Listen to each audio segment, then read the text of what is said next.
Hello दोस्तों, आपका स्वागत अपने YouTube चैनल गुरुजी ऑनलाइन में। और आज के इस सेशन में हम लोग बात करेंगे वैदिक संस्कृति की। जैसा कि आपको पिछले सेशन में बताया गया था सिंधु घाटी सभ्यता के बारे में, मैंने आपको बताया था कि जो तिथियां हैं उनका आकलन हम कहां से करते हैं, ईसा मसीह के जन्म से किया जाता है।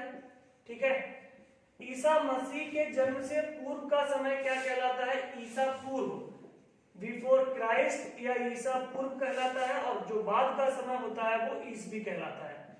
तो इतिहास को जानने के लिए अगर मैं आपसे बोल रहा हूं कि 1500 ईसा पूर्व, ठीक है, तो 1500 ईसा पूर्व का मतलब हुआ कि ईसा मसीह के जन्म से 1500 वर्ष पूर्व की बात है।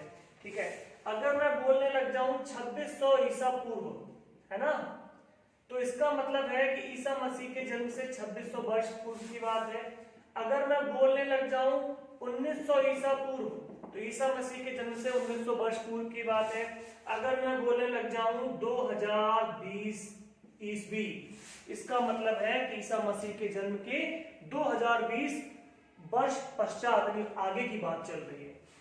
अब मैंने आपको बताया था कल जो पढ़ी थी हमने सिंधु घाटी सभ्यता पिछले सेशन में, तो सिंधु घाटी सभ्यता का जो समय निर्धारित हुआ था कार्बन डेटिंग के आधार पर, वो ये था कि सिंधु घाटी सभ्यता जो सबसे पुख्ता सबूत मिले हैं वो ये बताते हैं कि सिंधु घाटी सभ्यता 2600 ईसा पूर्व से प्रारंभ होकर 1900 ईसा पूर्व तक चली।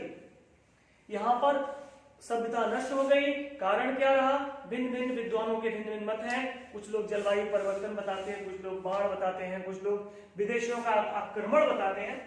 ठीक है, यहाँ पे सभ्यता, ये सभ्यता पूर्णतया नगरीय सभ्यता थी, विलुप्त हो गई। डिटेल्स हम पढ़ चुके हैं। इसके लगभग 400 वर्ष के पश्चात यानी 1500 ईसा पूर्व में जो एक सभ्यता स्टार्ट हुई, जैसे संस्कृति भी कह सकते हैं, वो थी वैदिक सभ्यता।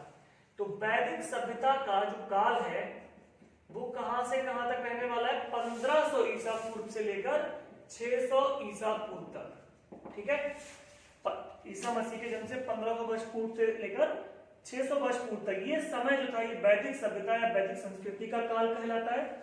और इसके बाद ही अब आगे बढ़ेंगे तो 540 ईसा पूर्व में महावीर स्वामी का जन्म हुआ, जैन धर्म पढ़ेंगे हम लोग। फिर थोड़ा सा आगे बढ़ेंगे 563 ईसा पूर्व में भगवान बुद्ध का जन्म हुआ, तो उनके बारे में हम लोग पढ़ेंगे, बौद्ध धर्म को पढ़ेंगे। फिलहाल आज हमें पढ़ना है वैदिक सभ्यता। अब इस सभ्यता के बारे में भिन्न भिन्न विद्वानों के विभिन्न मत हैं कि ये सभ्यता नष्ट हो गई, फिर ये सभ्यता प्रारंभ कैसे हुई, कौन लोग थे यहाँ पर, कैसे प्रारंभ हुआ भारत में। तो दो प्रकार के लोगों का वर्णन किया गया है, एक दस्यु और एक दास। ठीक है, समय आपको याद रहेगा, समय काल के बाद। और इस समय काल को भी दो भागों में बांटा जाता है। ठीक है, इस समय काल को दो भागों में बांटा गया है, मतलब 1500 ईसा पूर्व से लेकर एक तो हो गया 1000 ईसा पूर्व का समय, इसे कहते हैं वैदिक काल। ठीक है, दूसरा समय यहां से स्टार्ट होगा 1000 ईसा पूर्व से लेकर 900 ईसा पूर्व का। ये क्या हो गया, उत्तर वैदिक काल। ये वैदिक काल और इधर वाला ये समय कहलाएगा उत्तर वैदिक काल। ठीक है, दो भागों में हम इसे सुविधा के लिए बांट सकते हैं। तो यहां पर जब वो नगरीय सभ्यता सिंधु घाटी सभ्यता नष्ट हो गई तो यहां पर क्या हुआ, तो दो प्रकार के लोग थे, एक दस्यु और एक दास। ये दो लोग भारत में निवास कर रहे थे। दास मतलब वो लोग थे जो युद्ध में महिलाएं अथवा पुरुष बंदी बनाए गए थे, यहाँ रह रहे थे। दस्यु वो लोग थे जो यज्ञ में विश्वास नहीं करते थे, वैदिक नियमों में विश्वास नहीं करते थे। ठीक है, भिन्न प्रकार के लोग यहाँ जो भारत में रह रहे थे वो दस्यु कहलाए, जो मतलब कह सकते हैं कि अनीश्वर लिंग पूजा में विश्वास करते थे। ठीक है, मतलब आर्यों से भिन्न थे ये। अब शब्द आया भारत को, कहीं भी हमने आर्यावर्त नाम भी सुना है, इसे आर्यावर्त कहा गया था। तो आर्यावर्त वहीं से मैं बात बोलूंगा कि भारत का नाम आर्यावर्त क्यों पड़ा, क्यों कहलाता है ये, तो इसको लेकर भिन्न भिन्न धारणाएं हैं। अलग अलग विद्वानों का अलग अलग विचार है कि भारत में आर्य लोग कहां से आए। जो सबसे ज्यादा मान्य मत है वो मान्य मत ये है कि जो आर्य थे वो मध्य एशिया कह सकते हो, और बाकी हम कह सकते हैं आल्प्स पर्वत है यहाँ पर,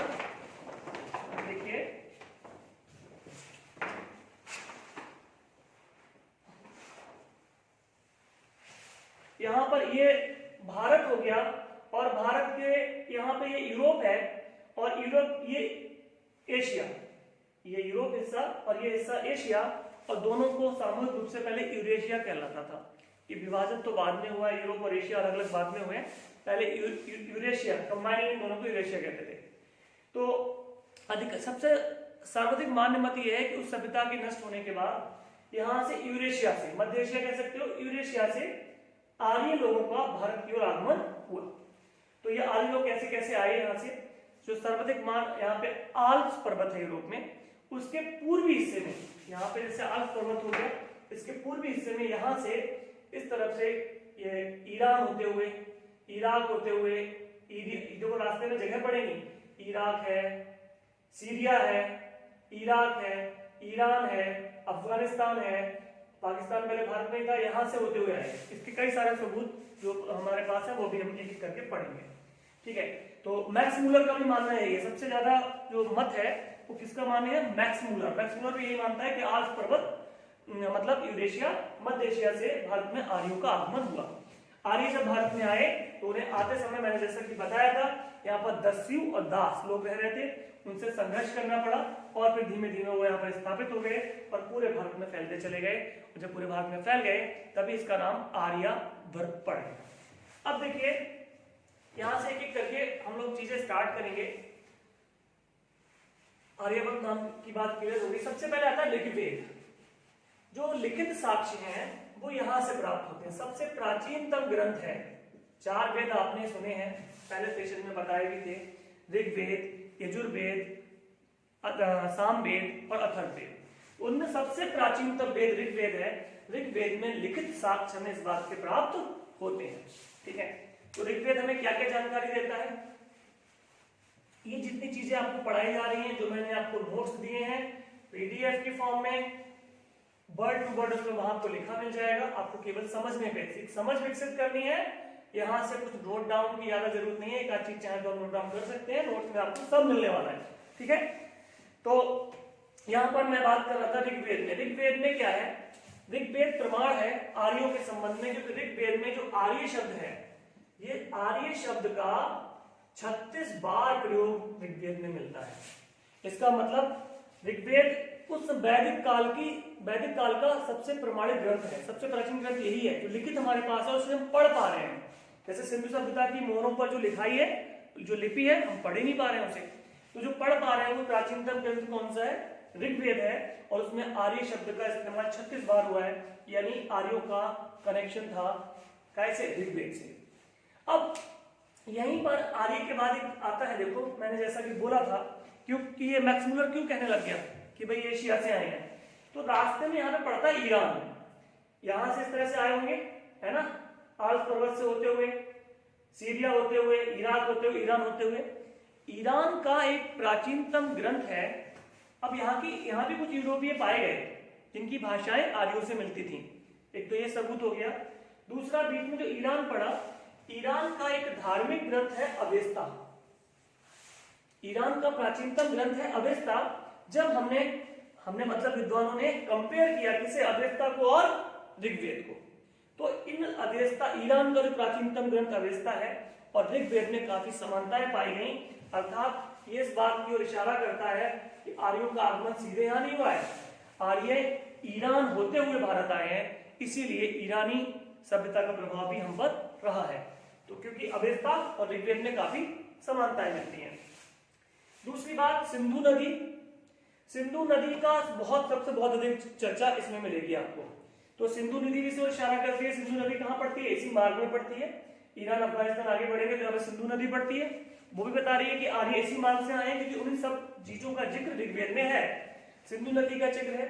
सरस्वती नदी को एक प्रश्न कई बार बनता है, नदी तमा बोले तो सबसे पवित्र नदी। ऋग्वेद में सरस्वती नदी को नदी तमा कहा गया है, सबसे पवित्र नदी कहा गया है। गंगा यमुना की अगर हम बात करने लग जाएं तो गंगा का ऋग्वेद में 1 बार जिक्र मिलता है और यमुना नदी का 3 बार जिक्र मिलता है। ये अपने उत्तर प्रदेश की नदियां हैं गंगा यमुना, यानी कि ये जो वैदिक संस्कृति थी वो उत्तर प्रदेश तक, गंगा यमुना पूर्व भारत में उत्तर प्रदेश तक पूर्णतः फैली हुई थी। ये इस बात के यहाँ से प्रमाण मिलते हैं। अब प्राचीन काल की कुछ हम व्यवस्थाएं अगर देखने लग जाएं तो उसमें देखिए किस प्रकार की व्यवस्था थी। तो एक तो राजा, उस समय जो राजा हुआ करता था, राजा के लिए राजा शब्द का प्रयोग नहीं किया गया। ऋग्वेद में जब हम पढ़ेंगे तो वहां से पता चलता है राजा के लिए शब्द इस्तेमाल होता था जनस्य गोपा। जनस्य गोपा कहा जाता था, ठीक है, विंशपति कहा जाता था, गोपति कहा जाता था। तो ये सारे नाम राजा के थे, जनस्य गोपा, विंशपति, गोपति, ये सब राजा के नाम थे, राजा को इन नामों से पुकारा जाता था। प्रशासन की कुछ इकाइयां थी जिनमें एक इकाई रही सभा। सभा में क्या बुजुर्ग कह सकते हो, बुजुर्ग या वृद्ध लोगों की सभा थी। वृद्ध शब्द इस्तेमाल हुआ, बुजुर्ग इस्तेमाल नहीं हुआ वहां पे। वृद्ध लोगों की जो संस्था थी उसे सभा कहा गया था। इनके पास कुछ न्यायिक अधिकार भी थे। ये लोग मतलब सारी व्यवस्थाएं जो प्रशासनिक व्यवस्थाएं थी उनमें इनका हस्तक्षेप रहता था। दूसरी व्यवस्था थी समिति। समिति में आम जन सभी लोग थे। समिति क्या थी, आम जनरल पीपल, समोरा, उनकी जो संस्था थी वो समिति थी। और समिति का बहुत बड़ा रोल रहता था काय में, राजा के चुनाव में।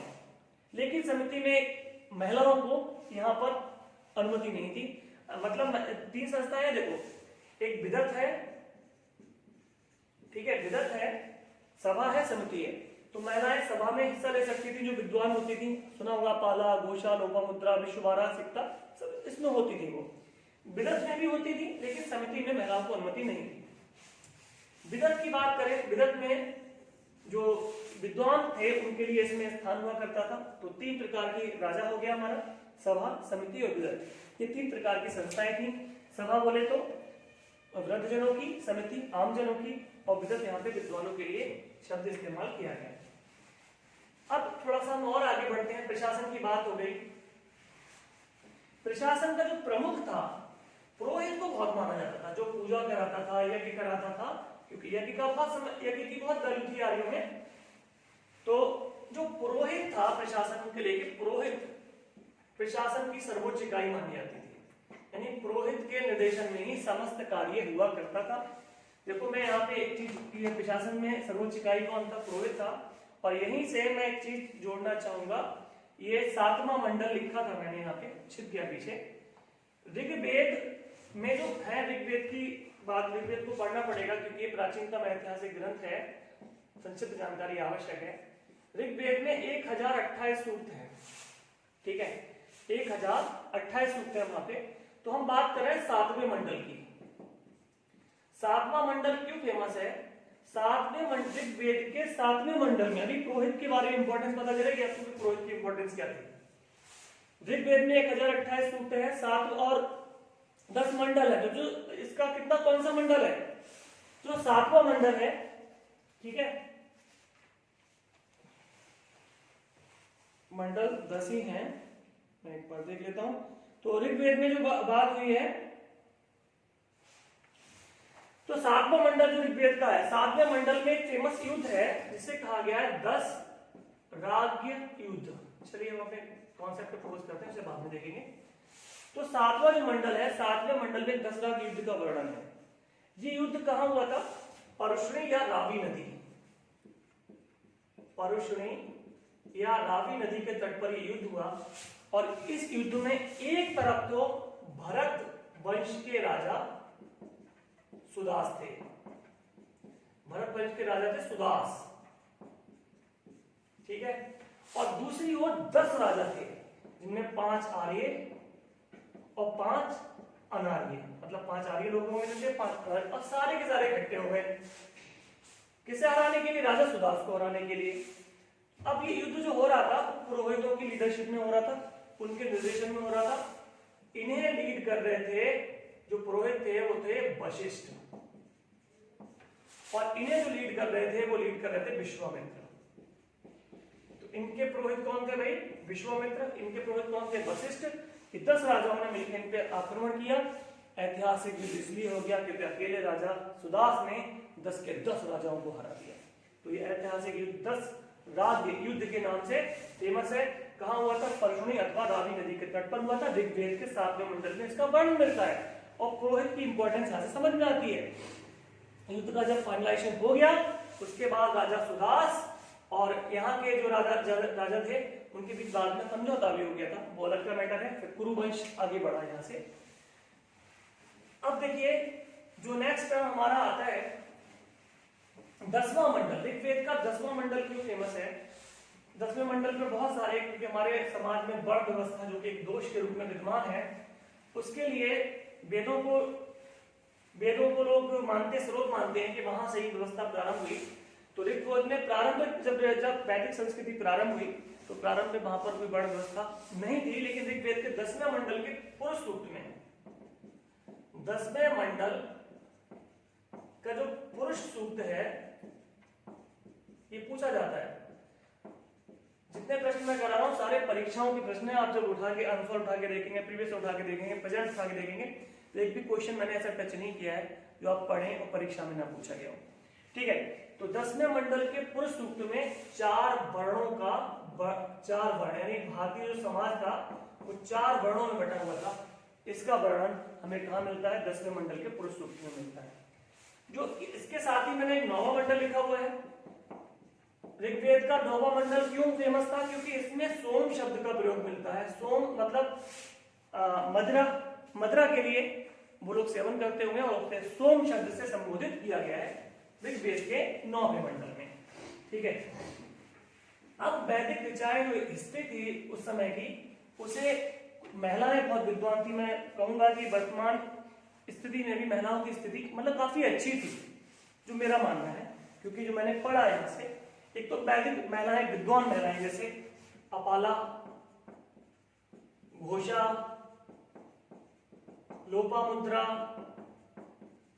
है और सिक्ता, विश्ववारा, ये विदुषी महिलाएं उस समय थी।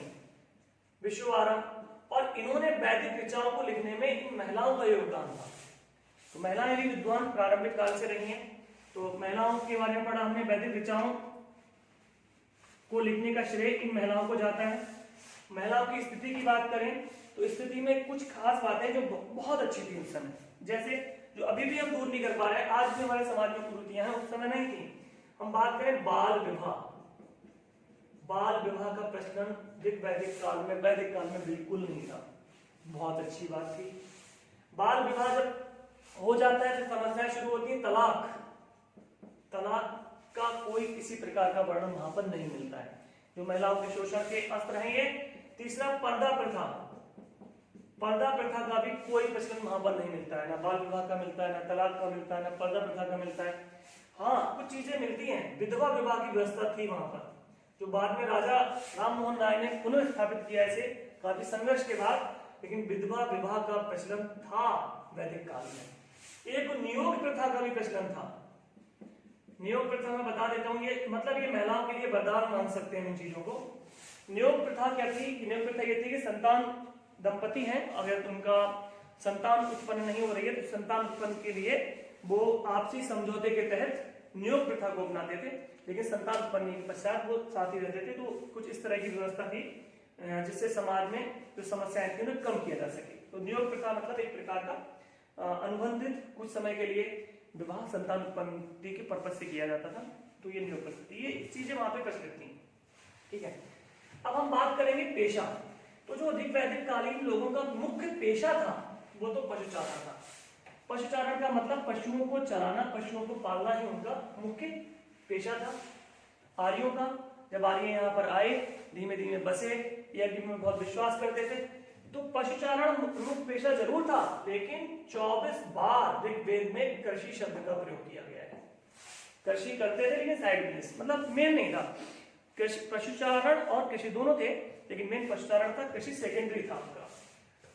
ऋग्वैदिक आर्यों को 5 ऋतुओं का भी ज्ञान था कि कब मौसम में क्या परिवर्तन होने वाला है। ठीक है, तो उन्हें 5 ऋतुओं का ज्ञान था। 24 बार कृषि का प्रयोग किया गया है। ठीक है, तो ये पेशा हो गया। एक बहुत ज्यादा फेवरेट प्रश्न है आर्यों का, कई बार पूछता है मुद्रा को लेके। शक और निष्मान करके आता है, क्या प्रश्न है मैं देखता हूं यहाँ से कोई चीज मिस ना हो। तो वहां पे मुद्राएं पूछ लेता है, शाह की ये मतलब प्रश्न पूछेगा ये चीजें क्या थी।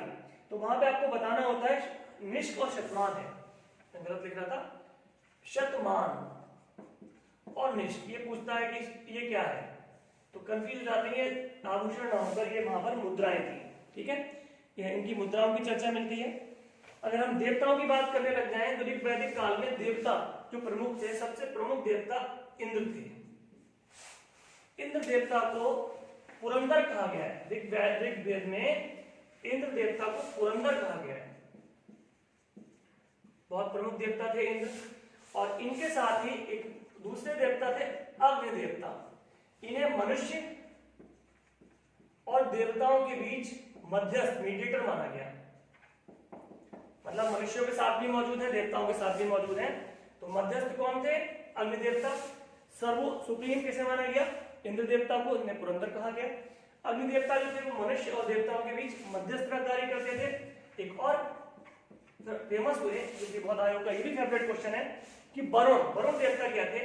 वरुण देवता को नैतिक नियमों का संरक्षक बताया गया है कि ये नैतिक नियमों के संरक्षक थे। नैतिक नियमों की रक्षा करना वरुण देवता का कर्तव्य वहां पर बताया गया। कल भी आपसे बात हुई थी कि सिंधु घाटी सभ्यता के लोगों को तांबे का ज्ञान था, कांसे का ज्ञान था, सोने का ज्ञान था, चांदी का ज्ञान था, लेकिन लोहे का ज्ञान नहीं था। लोहे का ज्ञान उत्तर वैदिक काल, अभी जो समय बताया 1000 ईसा पूर्व से लेकर 600 ईसा पूर्व में, तो वहां पर उत्तर वैदिक कालीन ग्रंथों में श्याम अयस्क की चर्चा मिलती है। और इस श्याम अयस्क की पहचान लौह अयस्क के रूप में की गई है। ये श्याम अयस्क की लौह अयस्क था, यानी लोहे का ज्ञान उत्तर वैदिक काल आने पर मनुष्य को हुआ। पहले से ज्ञान नहीं था, मतलब 1000 ईसा पूर्व से लेके 600 ईसा पूर्व के बीच का समय था, तब मनुष्य को लोहे धातु का ज्ञान हुआ। और इसका जो प्रमाण मिलता है वो मिलता है अतरंजी खेड़ा से। अतरंजी खेड़ा भैया ये अपने उत्तर प्रदेश का स्थान है, एटा जनपद एटा पड़ता है उत्तर प्रदेश में, वहां के नजदीक की जगह अतरंजी खेड़ा। वहां से लोहे के कृषि उपकरणों के साक्ष्य प्राप्त हुए हैं, लोहे के उपकरण जो कृषि में इस्तेमाल किए जाते थे, तो अतरंजी खेड़ा से प्राप्त हुए। वहां से कुछ घंटियां भी मिली हैं, मतलब वो लोहे के अयस्क को गलाकर वहां पे लोहा बनाते होंगे। ये उत्तर प्रदेश एटा की बात है।